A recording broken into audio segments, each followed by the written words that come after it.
खुलुमबाय गोजोन फुंबिलिनि बयनिसिमबो गाहाम हामलायनायखौ जासिहरनाय थाबाय आं सिबिरानि ब्रह्म आसा खालामो नोंथांमोनहा गासैबो मोजाङैनो दङ नोंथांमोननि थाखाय आं गोदान मोनसे भिडिअ लानानै फैबावबाय अन्नानै भिडिअखौ जोबजासिम नायलांदो सेथि खोलोबनि बिधानसभा बिसायख'थिनि थाखाय फोसावदिं मेल खुंनाया मैया जोबनानै थांबाय बेनि उनाव सेथि खोलोबनि बिसायख'थिनि थाखाय रावबो फोसावदिं मेल खुंनो मोननाय नंला सेथि खोलोबनि बिसायख'थिया मोन 12 जिल्लायाव गासै मोन 11,537 पलिं स्टेशनाव खुंजागोन गासै मोन 47 बियाबाव गुबुन गुबुन दोलोजों लोगोसे उदां बिजाथिफोर गासै सा 267 बिजाथिफोरा बिसायख'थिखौ गेलेगोन आरो सा 81,09,815 भटार्सफोरा भट होगोन सा 81,09,815 भटार्सफोरनि मादाव हौवासाफोरा 40,77,210 आरो आइजोफोरा 40,32,481 आरो 124आ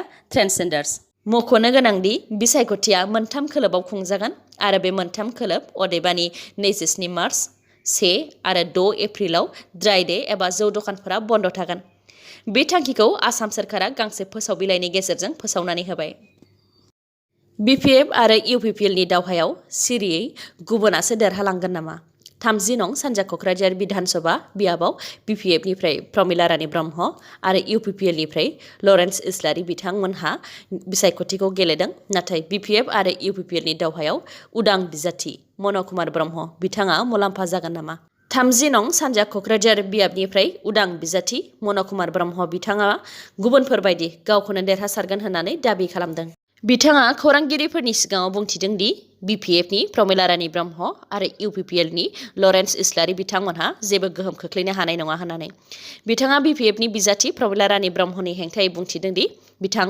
प्रमिला रानी ब्रह्मआ 30 बोसोरनिफ्रायनो एमएलए आरो थामथि खेबनि थाखाय मन्थ्रि जाबोदों नाथाय रायजोफोरनो गोदान मोखां गोदान दैदेनगिरिनि गोनांथि दङ होननानैबो फोरमायथिदों लोगोसेनो बिपिएफ हान्जायाव जेबो गोदान पलिसि गैया होननानैबो बुंथिदों बिथां मन कुमार ब्रह्मआ प्रमिला रानी ब्रह्म बिथांखौ गाग्लोबनायनि उनाव इउपिपिएल दोलोखौबो नागाराखै मन कुमार ब्रह्म बिथाङा बुंथिदों दि इउपिपिएल हान्जाया एबसुनि मुं लानानै राजखान्थि खालामदों आरो बिथाङा बुंथिबावदों दि एबसुआ मोनसे हारिनि आफाद नाथाय एबसुआ दा राजखान्थियाव हाबबाय बेनिखायनो एबसुखौ मोनसे राजखान्थि हान्जा बुंब्लाबो गोरोन्थि जानाय नङा होननानैबो बुंथिबावो बिथाङा दिनै अदेबानि 22 मार्चआव आबादारि गौथुमा आबादारिनि मोनथाम बिलनि हेंथायै फिन भारत बन्द फोसावदों फुंनि 6 रिंगानिफ्राय मोनाबिलिनि 6 रिंगासिम 12 घन्टा बन्द फोसावदों बे बन्दआव हादर नाङैनो रेलगारि गारि मटर हाथाइ बाजार आरो सोरखारि मावख'फोरा बन्द थागोन नाथाय जाय रायजोआव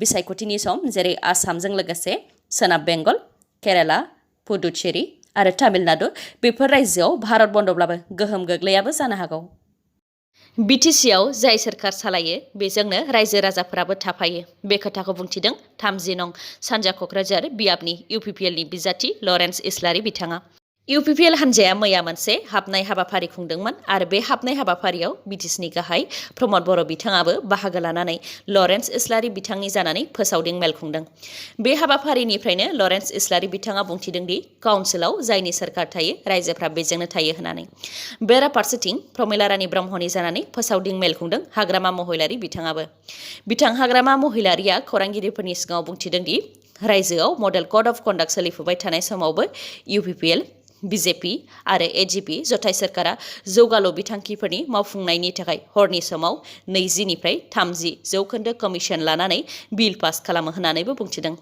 बेनि अनगायैबो बिटिसिनि गोजौ थाखोनि अफिसारफोरा गोरोन्थि खामानि मावगासिनो दं होननायजों लोगोसे आसामाव महाजोत सोरखार जानाय लोगो लोगोनो जाख्ल'नायजों सोमोन्दो थानाय दायनिगिरिफोरखौ जोबथेसालियाव जोबनो हुमखि होबावदों हाग्रामा महिलारि बिथाङा इउपिपिएल दोलोआ बिसायख'थिनि थाखाय मेनिफेस्टो फोसावबाय मख'नो गोनांदि मोनफ्रोमबो राजखान्थि हान्जायानो बिसायख'थिनि सिगां गाव गावबागाव दोलोनिफ्राय मोनसे मेनिफेस्टो फोसावो बे मेनिफेस्टोआव मोनसे दोलोआ गोहोआव फैयोब्ला मा खामानि मावनो थांखि लादों बेनि मोनसे समायखिरा फोसावो 5 बोसोर गोहोआव थानायनि उनाव मोनसे सोरखारा गावसोरनि समायखिरा लानायखौ बेसेबां मावफुंदों बेखौ नोंथाङा नोजोर होनानै फिन बिसायख'थि जाफिनोबा थार बिजाथिखौ गोरलैयैनो सायख'नो हागोन इउपिपिएल हान्जानि समायखिराफोरा जाहैबाय सेथियाव बिटिआर गोरोबथायाव थानाय मोनफ्रोमबो दफाफोरखौ 2025 मायथाइनि गेजेराव मावफुंजोबगोन नैथियाव दङ बडोलेण्ड सोमावसारनायाव बाहागो लानाय बारग' एनडिएफबि आरो गुबुन गुबुन हारिनिफ्राय हाथियार गथायनाय हान्जाफोरनि सोद्रोमाफोरनो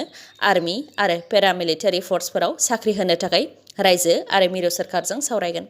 थामथियाव जाहैबाय दानि पिसिडिसिखौ सोलायनानै गोदान भिलेज काउन्सिल दानो थाखाय 2022 मायथाइनि गेजेराव गामियाव बिसायख'थि खुंनाय जागोन। ब्रैथियाव दङ हारिनि थाखाय सोमावसारनायाव मुंख्लं जानाय जायनि मुङा बिथांमोननि फारिलाइयाव दंखायो बिथांमोननि न'खरनो रांनि अनसुंथाइ होनायजों लोगोसे प्रधान मन्त्रि योजनानि गेजेरजों गंसे पाक्कानि न' आरो गंसे टयलेट लुनानै होगोन। बाथियाव जाहैबाय सोरखारि कलेज आरो इउनिभारसिटिफोराव ग्रेजुवेट आरो पोस्ट ग्रेजुवेट फरायबाय थानाय फरायसुलिफोरनो स्पेसियेल स्कलारशिप होगोन। मोनफ्रोमबो जिल्लायाव कम्पिटिटिभ एग्जाम कचिं सेन्टार गंफायै गायसंनाय जागोन। बेनि अनगायैबो दिल्लीयाव आइएएस आइपिएस कचिं लानो थाखाय बोसोराव टप 20 फरायसाफोरनो 5 लाख स्पेसियेल पेकेज होनाय जागोन आरो गुवाहाटीयाव एसीएस एपीएस कचिं लानो थाखाय टप 20 फरायसाफोरनो 2 लाख रांनि अनसुंथाइ होनाय जागोन। बेफोरनि अनगायैबो इउपिपिएल हान्जाया माखासे समायखिराफोर फोसावबावदों। बिटिआर गोरोबथाया नंखाय बे अजदखौ होदों 31 नं सिडली बियाबनि बिपिएफनि बिजाथि चन्दन ब्रह्म बिथाङा। बिथां चन्दन ब्रह्मआ बुंथिदों दि बिटिसि बिसायख'थिनि सिगां सिगां इउपिपिएल हान्जाया बिटिआर गोरोबथाखौ लानानै जिबायदि खोथा बुंदोंमोन बे खोथाखौ सरकार दानायनि दान मोनथामनि गेजेरावनो नंखाय होनानै फोरमान होबाय होननानैबो बुंथिदों चन्दन ब्रह्म बिथाङा। बेनि अनगायैबो बिथाङा बुंथिबावदों दि महाजन दोलोआ बिपिएफखौ मान होनानै बिटिआरनि मोन 2 बियाबखौबो हगारनानै होदों। बेनिखायनो बिथांमोननि भटार्सफोराबो बिपिएफनो भट होगोन आरो बिटिआरआव बिपिएफ हान्जायानो मोन 2 मासियावबो देरहासारफिननो हागोन होननानैबो दाबि खालामदों बिथाङा। बेनि अनगायैबो गोदानै हाथियार दैग्रा एनएलएफबि आफाद जोनोम जानायनि सायाव बिथां चन्दन ब्रह्मआ बुंथिदों दि एनएलएफबि जोनोम जानायखौ इउपिपिएलआ बिपिएफखौ आरो बिपिएफआ इउपिपिएलखौ दाय जाबसिनलायनाया मोनसे लामा नङा। मा जाहोननि थाखाय हाग्रायाव थांफिनदों आरो माबोरैहाय लाबोफिननांगौ बेखौसो सासे समाज सिबियारि जानानै साननो नांगोन होननानैबो बुंथिदों बिथाङा। बोथोर सफैनाय लोगो लोगोनो ओनसोलाव सफैबाय बारहुंखायाबो। बैसागु बोथोरनि सिगां सिगां फैनाय बारहुंखाया गं 200नि बारा न'फोरखौ थेर बेथेर खालामलांबाय आरो लोगोसे सा 200नि बारा सुबुंफोराबो जोखोम जाबाय। बे गिख्रंथाव बारहुंखाया जुनायाव बारदों। बारहुंखाया गोबारै बारनायनि जाहोनाव जिउ रैखा मोननो थाखाय सौखि एबा बिसना सिङाव हाबनानै थानो गोनां जादों होननानै गामियारिफोरा मिथिहोदों। बे गिख्रंथाव बारहुंखा बारनायजों गोबां न' बांफोरा थेर बेथेर जानायजों लोगोसे गोबां दंफां लाइफां मोब्लिब खुन्थियाफोरा गुबुदों आरो बेबायदि जाथाय जानायजों ओनसोलाव गोबां खहा जादों होननानैबो मिथिहोदों गामियारिफोरा। जम्मु एन्ड काश्मीराव फिन उदखारिफोरनि गाग्लोबनाय। जम्मु एन्ड काश्मीरनि श्रीनगरनि लवाइपरा ओनसोलाव उदखारिफोरनि गाग्लोबनायाव 2 सीआरपीएफनि जवान मुंख्लं जादों आरो 2 जोखोम जादों। मुंख्लं जानाय 2 सीआरपीएफनि मुङा एसिस्टेन्ट साब इन्सपेक्टर मांगाराम बर्मन बिथाङा त्रिपुरानिमोन। गुबुन सासेया कनस्टेबल जगन्नाथ रय। जोखोम जानाय 2 जवाननि मुङा कनस्टेबल अशोक कुमार आरो नाजिम आली। खौराङाव मोननाय बायदिब्ला सिनाय मोनै उदखारिफोरा सीआरपीएफनि कनभय एबा गारिनि सायाव गाग्लोबदों। बेयावनो उदखारिफोरनि गुलि गावनायजों 2 सीआरपीएफनि जवाना मुंख्लं जादों आरो 2आ जोखोम जादों। मख'नो गोनांदि साननैसो सिगां अदेबानि 22 मार्चआव खोला काश्मीरनि शपियान जिल्लायाव रैखाथि बिफाना 4 उदखारिफोरखौ गावथारदोंमोन। बिनिनो उनाव उदखारिफोरा बे गाज्रि खामानिखौ मावदों। थामथि खोलोबनि बिधान सभा बिसायख'थिनि थाखाय बैसोगोरा आरो देहायारि लोरबां सुबुंफोरनि थाखाय न' थांनानै पस्टेल बेलटजों भट होनाया मैयानिफ्राय जागायजेनबाय आरो 31 मार्चसिम बियो थागोन।